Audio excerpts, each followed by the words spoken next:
The federal ఆంధ్రప్రదేశ్కి స్వాగతం. ఆంధ్రప్రదేశ్లో అధికారంలో ఉన్నటువంటి కూటమి వర్గాలను అతలాకుతలం చేస్తున్నటువంటి ముఖ్యమైన అంశం మంత్రివర్గ విస్తరణ. ఎవరికి చోటు ఉంటుంది, ఎవరికి చోటు ఉండదు, ఎవరికి మంత్రి పదవులు ఊడతాయి, కొత్తగా ఎవరిని మంత్రి పదవులు వరిస్తాయి, ఈ అంశాలన్నీ కూటమి వర్గాలను కుదిపేస్తున్నటువంటి అంశాలుగా ఇప్పుడు చర్చనీయాంశంగా మారాయి. ఎందుకు ఈ పరిస్థితి వచ్చింది? నారా చంద్రబాబు నాయుడు కానీ నారా లోకేష్ కానీ దీనిపైన ఏమైనా నిర్ణయం తీసుకునే అవకాశం ఉందా? ఇప్పుడే ఈ అంశం తెరపైకి ఎందుకు వచ్చింది అన్న దీని గురించినటువంటి అంశాలన్నీ ఈ వీడియోలో పూర్తిగా క్లుప్తంగా తెలుసుకునే ప్రయత్నం చేద్దాం.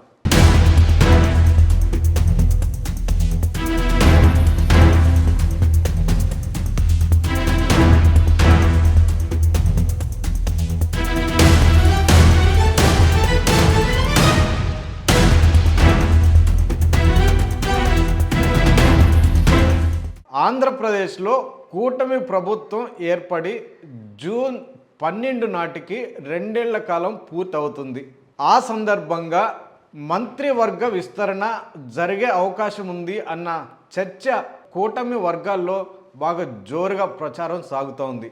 ఈ అంశమే ప్రస్తుతం ఉన్నటువంటి మంత్రులని ఎవరైతే మంత్రి పదవులు ఆశిస్తున్నారో వాళ్ళని ఒక కుదిపేస్తున్న అంశంగా కూటమిలో ఒక చర్చగా ఉంది. మంత్రి పదవులు ఇవ్వడానికి ఎలాంటి ప్రయారిటీస్ తీసుకుంటారు, మంత్రి పదవులను తొలగించడానికి ఏ కారణాలతో తొలగిస్తారు, ఈ అంశాలైతే కూటమి వర్గాలను కుదిపేస్తున్నాయి. మొత్తం మీద అసలు ఈ మంత్రివర్గ విస్తరణ ఉంటుందా, లేకపోతే ఊరికే ప్రచారం సాగుతుందా అన్న అంశం కూడా ఒక చర్చగా ఉంది. సహజంగా మంత్రివర్గం ఏర్పడిన తర్వాత ఆంధ్రప్రదేశ్లో ప్రభుత్వం పగ్గాలు చేపట్టిన తర్వాత మంత్రులంతా ప్రమాణ స్వీకారం చేసిన తర్వాత 2 ఏళ్ల కాలం పూర్తయిన తర్వాత మరోసారి మంత్రివర్గ విస్తరణ ఉంటుంది అని అప్పట్లో చర్చ జరిగింది.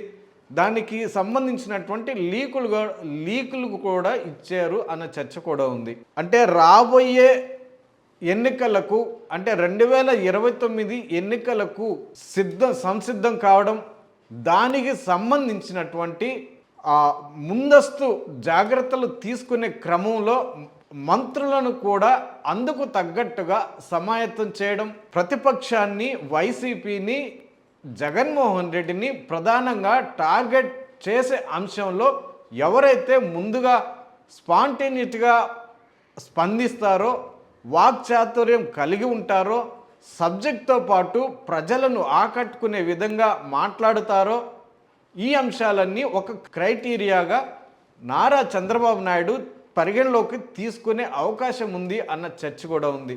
ఈ అంశాలు కాస్త పక్కన పెడితే మరో అంశం ఏంటంటే ర్యాంకింగ్ సెగ కూడా మంత్రులను బాగా కుదిపేస్తున్న అంశంగా ఉంది. నారా చంద్రబాబు నాయుడు అధికారంలోకి వచ్చిన నాటి నుంచి మంత్రులు పనితీరు, వాళ్ళు అంటే ఫైళ్ళు క్లియర్ చేస్తున్నటువంటి విధానం, వీటన్నిటికి సంబంధించి మంత్రులకు ఒక ర్యాంకింగ్ సిస్టాన్ని అమల్లోకి తీసుకొచ్చారు. ఇది ప్రస్తుతం వాళ్ళకి మేకయ్యే అవకాశం ఉంది అన్న చర్చ ఉంది. అంటే ఎవరైతే ఫైళ్ళని క్లియర్ చేయడంలో చివరి స్థానాల్లో ఉంటున్నారో, నిర్లక్ష్యంగా ఉంటున్నారో, తర్వాత తమ పనితీరుని మెరుగుపరుచుకోవడంలో వెనకడుగు వేస్తున్నారో, నిర్లక్ష్యంగా వ్యవహరిస్తున్నారో వాళ్ళ మీద వేటు పడే అవకాశం ఉంది అన్న చర్చ బలంగా వినిపిస్తుంది. ఇటీవల జరిగినటువంటి క్యాబినెట్ సమావేశంలో కూడా దీని మీద నారా చంద్రబాబు నాయుడు కొంతమంది మంత్రుల మీద ఆగ్రహం కూడా వ్యక్తం చేశారు అన్న చర్చ కూడా బయటకు వచ్చింది. ఈ ర్యాంకింగ్ సిస్టంలో ఎవరు ఆఖరి స్థానంలో ఉన్న పేర్లు ఒకసారి పరిశీలిస్తే హోంశాఖ మంత్రిగా ఉన్నటువంటి వంగల్పూడి అనిత గారు ఈ జాబితాలో ఉన్నారని, తర్వాత వాసంశెట్టి సుభాష్ కార్మిక శాఖ మంత్రి, గనులు ఎక్సైజ్ శాఖ మంత్రిగా ఉన్నటువంటి కొల్లు రవీంద్ర, వీళ్లతో పాటు చంద్రబాబుకి లోకేష్కి అత్యంత సన్నిహితంగా ఉన్నటువంటి ఆర్థిక శాఖ మంత్రి పయ్యావుల కేశవ్ కూడా ఈ జాబితాలో ఉన్నారు అన్న చర్చ ఉంది. ఈయనతో పాటు మంత్రి కొలుసు పార్థసారథి కూడా ఈ జాబితాలో ఉన్నారన్న చర్చ ఉంది. అయితే మరోవైపు టాప్ ర్యాంకింగ్లో వ్యవసాయ శాఖ మంత్రిగా ఉన్నటువంటి అచ్చెన్నాయుడు, తర్వాత ఇరిగేషన్ శాఖ మంత్రిగా ఉన్నటువంటి నిమ్మల రామానాయుడు, తర్వాత ఎంఎస్ఎంఈ మంత్రిగా ఉన్నటువంటి కొండపల్లి శ్రీనివాస్ గారు, వీళ్ళు టాప్ ర్యాంక్లో ఉన్నారు అన్న చర్చ బయటకు వచ్చింది. ఈ ర్యాంకింగ్ సిస్టము మంత్రివర్గ విస్తరణలో ఏమాత్రం ప్రాతిపదికగా తీసుకుంటారు అన్న చర్చ కూడా ఉంది. మరోవైపు కూటమిగా ఉన్న పక్షంలో ఇప్పుడు జనసేన బీజేపీకి అదనంగా ఎంతమందికి మంత్రి పదవులు ఇవ్వాలి అన్న చర్చ కూడా తెరపైకి వచ్చింది. ఇప్పటికే జనసేన నుంచి 2 మంత్రులుగా ఉన్నారు. కొన్నిదల పవన్ కళ్యాణ్ గారు డిప్యూటీ సీఎంగా ఉన్నారు. నాదెండ్ల మనోహర్ గారు సివిల్ సప్లై శాఖ మంత్రిగా ఉన్నారు. వీళ్లతో పాటు అదనంగా మరో 2కి మంత్రివర్గంలో కల్పించే అవకాశాలు ఉన్నాయి అన్న చర్చ బలంగా వినిపిస్తోంది.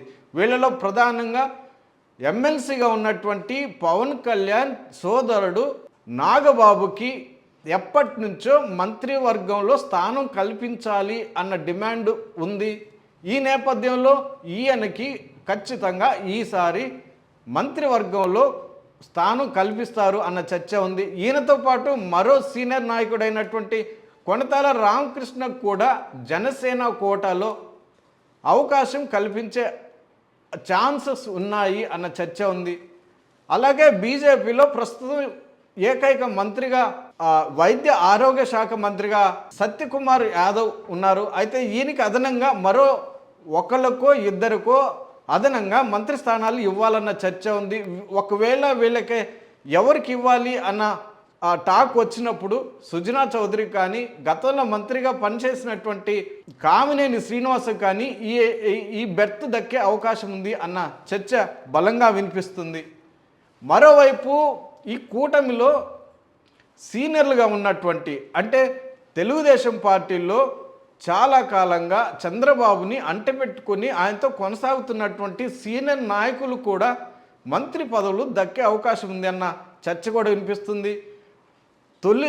తొలి మంత్రివర్గ విస్తరణ సమయంలో సీనియర్లకి తగిన సముచిత స్థానం దక్కలేదని కొంతమంది నాయకులు అసంతృప్తి వ్యక్తం చేయడం, దానిని ఈసారి పరిగణలోకి తీసుకునే అవకాశం ఉందన్న చర్చ వినిపిస్తుంది. వీళ్ళల్లో మరి ముఖ్యంగా విశాఖపట్నం నుంచి, అంటే జిల్లాల వారీగా ఒకసారి పరిశీలిస్తే విశాఖపట్నం నుంచి గంటా శ్రీనివాసరావుకి, అలాగే తూర్పుగోదావరి జిల్లా నుంచి గోరింట్ల బుచ్చయ్య చౌదరి, అలాగే పశ్చిమ గోదావరి జిల్లా నుంచి ఇప్పటికే డిప్యూటీ స్పీకర్గా ఉన్నటువంటి రఘురామకృష్ణరాజు రేసులో ఉన్నారని టాక్ వినిపిస్తుంది. విజయనగరం జిల్లా నుంచి ఆదిత్య విజయలక్ష్మి గజపతికి కూడా అవకాశం దక్కే ఛాన్స్ ఉందన్న టాక్ వినిపిస్తుంది. అలాగే శ్రీకాకుళం నుంచి కోన రవికుమార్, గుంటూరు నుంచి ధూళిపాల నరేంద్ర, ఎన్టీఆర్ జిల్లా నుంచి బోండా ఉమా, నెల్లూరు నుంచి సోమిరెడ్డి చంద్రమోహన్ రెడ్డి, అనంతపురం జిల్లా నుంచి కాలువ శ్రీనివాసులు, పరిటాల సునీత, తర్వాత కర్నూలు జిల్లా నుంచి భూమా అఖిలప్రియ, వీళ్ళందరూ కూడా మంత్రి పదవులు ఆశిస్తున్నటువంటి ఆశావాహుల్లో ప్రథమ స్థానంలో ఉన్నారు అన్న చర్చ వినిపిస్తుంది. ఈ నేపథ్యంలో నారా చంద్రబాబు నాయుడు చుట్టూ, నారా లోకేష్ చుట్టూ సీనియర్లు మంత్రి పదవులు ఆశిస్తున్నటువంటి ఆశావాహులు వీళ్ళంతా ప్రదక్షిణలు చేస్తున్నారు, ప్రసన్నం చేసుకునే పనిలో నిమగ్నమయ్యారన్న చర్చ వినిపిస్తుంది. దీంతో పాటుగా నారా లోకేష్ కానీ, నారా చంద్రబాబు నాయుడు కానీ మంత్రివర్గంలో యువతకి, చదువుకున్న వాళ్ళకి, టెక్నాలజీ మీద అవగాహన ఉన్న వాళ్ళని మంత్రివర్గంలో తీసుకోవాలి అన్న ఆలోచనలో ఉన్నట్టు కూడా ఒక చర్చ ఉంది. ఈ నేపథ్యంలో అటు సీనియర్లు, ఇటు యువత, అంటే యువ ఎమ్మెల్యేలు ఇద్దరు పోటీ పడుతున్న నేపథ్యంలో ఎవరిని మంత్రి పదవులు వరిస్తాయి అన్న చర్చ బలంగా వినిపిస్తుంది. ఇది ఉత్కంఠ భరితంగా కూడా మారింది. జూన్ 12వ తారీఖు సమీపిస్తున్నటువంటి నేపథ్యంలో తమ పదవులను కాపాడుకోవడం కోసం కొంతమంది మంత్రులు, అలాగే ఆశావాహుల జాబితాలో ఉన్నటువంటి నాయకులు నారా చంద్రబాబుని, కీలకంగా వ్యవహరిస్తున్నటువంటి నారా లోకేష్ని ప్రసన్నం చేసుకునే పనిలో నిమగ్నమయ్యారు అన్న చర్చ కూటమి వర్గాల్లో బలంగా వినిపిస్తుంది. ఏది ఏమైనా మరో కొద్ది రోజుల్లో మంత్రివర్గ విస్తరణ జరుగుతుందా? ఒకవేళ జరిగితే ఎవరికి అవకాశాలు కల్పిస్తారు, కొత్తగా ఎవరికి చోటు కల్పిస్తారు అన్నది త్వరలోనే తేలనుంది.